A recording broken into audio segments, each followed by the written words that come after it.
ఈరోజు జరిగిన పరిణామాలు చూశారు. చాలా దారుణం ఏంటంటే, ఇలాంటి ఆంబోత్ లాంటి వ్యక్తి రాజకీయాల్లో అంబాటి అనే వ్యక్తి ఈరోజు మీకు చూస్తే ఆ మనిషి పేరు పలకడానికి కూడా ఈరోజు చిన్న పిల్లలు టీవీ చూస్తున్నప్పుడు కూడా చెవులు మూసుకునే పరిస్థితిని తీసుకొస్తుంది వైఎస్ఆర్సీపీ పార్టీ. వాళ్ళ లీడర్ చూస్తే వైఎస్ జగన్ రపా రపా అంటాడు. ఆ రపా రపాని ఫాలో అయ్యి ఈరోజు ఏ స్థితికి వచ్చాడండి? ఈ వ్యక్తి అప్పుడు అసెంబ్లీలోని మా కుటుంబాల్ని, మా సొంత ఆడబడుచుల్ని, సొంత అక్క చెల్లెల్ని ఇష్టం వచ్చినట్టు అసెంబ్లీ సాక్షిగా తిడితే, ఆ రోజు చంద్రబాబు నాయుడు గారు ఇది గౌరవ సభ, నేను మళ్ళీ రాను, గెలిచాకే వస్తానని చెప్పి మళ్ళీ గెలిచిన తర్వాత వచ్చి ఒక పవిత్రమైన కూటమి ప్రభుత్వాన్ని ఏర్పరిచి, అది లోకేష్ గారు స్టేజ్ మీద క్లియర్ గా చెప్పారు. ఆడవాళ్ళని విమర్శిస్తే తాట తీసేస్తానని క్లియర్ గా చెప్పారు. అంత క్లియర్ గా చెప్పిన తర్వాత కూడా ఆంబోతులాగా కొవ్వెక్కువైపోయి ఈరోజు సోషల్ మీడియాలో వైఎస్ఆర్సీపీ అఫీషియల్ ఒక పోస్ట్ పెట్టింది.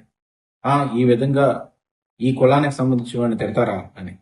నువ్వు తిట్టిన బూత్ని సమర్థిస్తూ ఆ విధంగా ఎలా చేస్తావు అని అడుగుతున్నాను. ఒక టైంలోనేమో ఒక వ్యక్తి బట్టలు ఇప్పి రోడ్డు మీద నించుంటే ఆ వ్యక్తిని కాపాడుతావు. ఇంకో వ్యక్తి ఏమో ఇష్టం వచ్చినట్టు ఆడవాళ్ళని అమ్మల్ని తిడుతూ ఉంటే నువ్వు ఆ వ్యక్తిని కాపాడుతావు. ఈరోజు ఏ కులమైనా ఏ మతమైనా ఈరోజు ఈ తిట్లు తిట్టాలని చెప్తుందండి. అసలు చంద్రబాబు నాయుడు గారి గురించి నేను ఈరోజు ఈ జనరేషన్ కానీ ఏ జనరేషన్ అయినా గుర్తు పెట్టుకోవాల్సిన మనిషి కానీ ఎంత ఉన్నతమైన స్థానంలో ఉండే వ్యక్తి అండి. ఐటీ ఇండియన్ ఆఫ్ మిలీనియం అని చెప్పి ఆ రోజుల్లో ఇండియా టుడే అనౌన్స్ చేసిన వ్యక్తి ఆయన. Business person of the year అని ఎకనామిక్ టైమ్స్ చెప్పే వ్యక్తి ఆయన. ఒరాకిల్ కార్పొరేషన్ అయితే working 7 hidden wonders of the world అని చెప్పి అనౌన్స్ చేసిన వ్యక్తి ఆయన.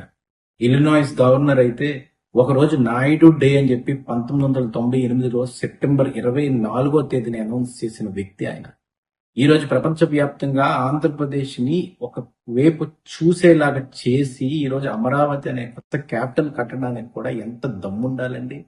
3 క్యాపిటల్ అని చెప్పి ఆ కోర్టు అక్కడ వస్తుందని చెప్పి ఈ కోర్టు ఇక్కడ వస్తుందని చెప్పి వైజాగ్ ప్రజల్ని, ఉత్తరాంధ్ర ప్రజల్ని అందరినీ మోసం చేసిన జగన్మోహన్ రెడ్డి రాజకీయాన్ని ఎదుర్కొని జైల్లో కూడా ఏ తప్పు చేయకుండా ఈరోజు ఆ రోజు ఉండి ఆ రోజు ఎన్నో అవమానాలు భరించి అలాంటి నాయకుడు ఈరోజు మాకు ఉండడం అదృష్టము. ఈరోజు ఆంధ్రప్రదేశ్ ప్రజానికానికి అదృష్టం. తెలుగు వాళ్ళు ప్రపంచ వ్యాప్తంగా ఎక్కడున్నా కూడా మీ రాజధాని కాదు, మీకున్న రాజధాని, మీకున్న పట్టు సత్తా దమ్మున్న వ్యక్తి చంద్రబాబు నాయుడు గారు ఉండగా, రక్షగా ఉండగా, రక్షించే విధంగా ఉండగా, ఆంధ్రప్రదేశ్ టచ్ చేసే మనిషే ఉండడని చెప్పి ఈరోజు తెలుగు జాతి మొత్తం గర్వంతో రొమ్ము విరిచి చెప్పుకునే విధంగా మేము అందరం కూడా ముందుకెళ్తూ ఉన్న సమయంలో ఈ రోజు ఇలాంటి బూతులు తిట్టిపిచ్చి జగన్మోహన్ రెడ్డి ఈరోజు వైఎస్ఆర్సీపీ కిందున్న ఈ ఆంబోతు ఈరోజు ఇష్టం వచ్చినట్టు బయటకు వచ్చి అలా బూతులు తిట్టడం వల్ల అందరినీ రెచ్చగొట్టి ఆంధ్రప్రదేశ్ మొత్తం తగలబెట్టిలా చేసి ఆంధ్రప్రదేశ్ బ్రాండ్ ఇమేజ్ ని పోకటిలా చేయాలని చెప్పి ఆలోచిస్తున్నావే. ఇలాంటి దారుణమైన కుట్ర రాజకీయాలు ఎక్కడన్నా ఉంటాయా అనేది ఒకసారి అడుగుతున్నాను. ఈరోజు ఈ నెగిటివిటీని అంతా తీసుకొని చంద్రబాబు నాయుడు గారు పాజిటివ్నెస్ ని ఈరోజు ఆంధ్రప్రదేశ్కి ఇస్తున్నారు. బిజినెస్ గా పెంచే విధంగా కాగ్నిజెంట్ ని తీసుకోండి, కంపెనీలు తీసుకురావడం కానీ, గూగుల్ డేటా సెంటర్ లోకేష్ గారు వెళ్ళి ఒప్పించి తీసుకురావడం కానీ, ఈరోజు స్టీల్ ఫ్యాక్టరీలు తీసుకురావడం కానీ, ప్రతి ఒక్కటి కూడా ఎకానమీ పెంచే విధంగా ఆంధ్రప్రదేశ్ ని తయారు చేయడం కానీ, ఇండియాతోనే పోటీ కాదు మిగతా కంట్రీస్ తో పోటీ విధంగా, ఇండియాలో ఉన్న అన్ని రాష్ట్రాలతోనే పోటీ కాదు మిగతా కంట్రీస్ తో పోటీ విధంగా ఆంధ్రప్రదేశ్ ని పరిగెట్టే విధంగా ఈరోజు జోడెత్తుల్లాగా సంక్షేమాన్ని అభివృద్ధిని తీసుకెళ్తూ ఉంటే, ఈ రోజు పెన్షన్లు ఇచ్చినప్పుడు ఎంతో మంది ఆనందంతో చిరునవ్వుతోటి చంద్రబాబు నాయుడు గారిని ఆశీర్వదిస్తున్న సమయంలో ఇలాంటి బూతులు తిట్టి వాళ్ళని సైకలాజికల్ గా డౌన్ చేద్దామని ఏదైనా అనుకుంటున్నారేమో, అది ఎక్కడ కూడా ఏమాత్రం కూడా నేను చెప్తున్నాను వాళ్ళకు చెక్కు చెదరు. ఎందుకంటే తెలుగు జాతి మీద ఆ ప్రేమ ఎప్పుడు నారా చంద్రబాబు నాయుడు గారికి, నారా లోకేష్ గారికి ఎప్పుడు నిరంతరంగా ఉంది కాబట్టి ఆ కష్ట సమయాల్లో కూడా పులివెందుల్లోని, కడపలోని ఎక్కడో అటాక్ చేస్తారని బెదిరించినా కూడా యోగాలంలోని పట్టు విడవకుండా పిడికిలు బిగిచి ముందుకెళ్లిన వ్యక్తి నారా లోకేష్ గారు. కాన్స్టిట్యూషన్ మీద అత్యంత నమ్మే వ్యక్తి నారా లోకేష్ గారు. ఆడవాళ్ళని తిడితే నెట్ఫ్లిక్స్ లో ఉన్న సిరీస్ లో, వెబ్ సిరీస్ లో కూడా ఏదైనా ఆడవాళ్ళ గురించి ఎక్కువ మాట్లాడితే వెంటనే అది బ్యాన్ చేయాలని చెప్పిన నారా లోకేష్ గారు ఈ రోజు నువ్వు మా నాయకుని తిడుతున్నప్పుడు ఊరుకుంటారా క్యాడర్ అనేది ఒకసారి ఆలోచించాలి. అందుకని నేను ఒకటే చెప్తున్నాను, తిన్న రాజకీయ బహిష్కరణ జరగాలి. రాజకీయంగా తిన్ని తీసుకెళ్లి బయట వదిలేసేయాలి ఈ జనం అంతా కూడా. నేను ఒక్కటే కోరుతున్నాను, irrespective of caste, creed, religion, ప్రతి ఒక్క మతం నుంచి కానీ కులం నుంచి కానీ తను ఏ కులానికి సంబంధించినోడు కాదు, ఏ మతానికి సంబంధించినోడు కాదు, తిన్న తీసుకెళ్లి బహిరంగంగా తీసుకెళ్లి ఈ రాజకీయాల నుంచి బహిష్కరిస్తేనే, ఇలాంటి పనిష్మెంట్ ఇస్తేనే ఇలాంటి ఆంబోతులకి.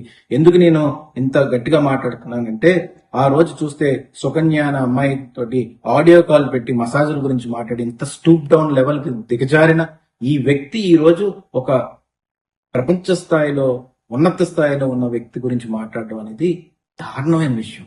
ఎంత స్టూప్ డౌన్ అవుతా. ఇరిగేషన్ మంత్రిగా ఉన్నప్పుడు పోలవరం నీళ్ల గురించి, స్పిల్ అవుట్ గురించి మాట్లాడుతున్నప్పుడు పైప్ తీసి ఇలా ఇలా గార్డెన్ కేసినట్టు ఉంటది అని చెప్పి ఇర్రెస్పాన్సిబుల్ గా, బాధ్యత లేకుండా, సిగ్గు లేకుండా ఏ విధంగా ఎక్స్ప్లెనేషన్ ఇచ్చేవాడో తెలుసు. చూస్తే సంబరాలప్పుడు డాన్స్ వేయడం, ఇష్టం వచ్చినట్టు ఒకరి మీద పాటలు పాడడం అసహ్యం వేసేస్తుంది, కంపరం వేసేస్తుంది ఎవడన్నా కానీ టీవీ చూస్తుంటే ఇలాంటి వ్యక్తిని. అందుకే రాజకీయాల్లో ఇలాంటి వ్యక్తి ఉండకూడదని చెప్పి ఈ సందర్భంగా సవినీయంగా మనం చేసుకుంటూ ప్రజలందరూ మేలుకోవాలి. 11 సీట్లు ఎందుకు ఇచ్చారండి? ఈ విధంగా బూతులు తిట్టడం వల్ల. ఆడవాళ్ళంటే అంత చులకన, ఆడవాళ్ళ మీద బూతులు మాట్లాడడం అంటే అంత ఇష్టమా వీళ్ళకి, వైఎస్ఆర్సీపీ వాళ్ళకి? ఎందుకు ఆడవాళ్ళని అంత దారుణంగా బూతులు తిట్టి విమర్శిస్తున్నారు? ఈరోజు ప్రతి ఇంట్లో ఆడవాళ్ళు ఉంటారే, వాళ్ళందరూ కూడా ఆలోచించాలి, ఇలాంటి నాయకులు అవసరమా మనకి?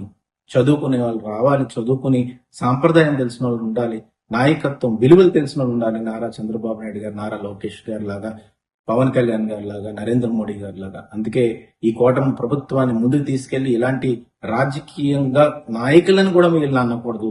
ఇలాంటి వాళ్ళని థర్డ్ రేటెడ్ స్టూప్ డౌన్ వ్యక్తుల్ని మనం రాజకీయాల్లో రాకుండా చేయాలని చెప్పి ఆడవాళ్ళని కానీ ప్రతి ఒక్కరిని కూడా నేను ఈ సందర్భంగా కోరుకుంటున్నాను.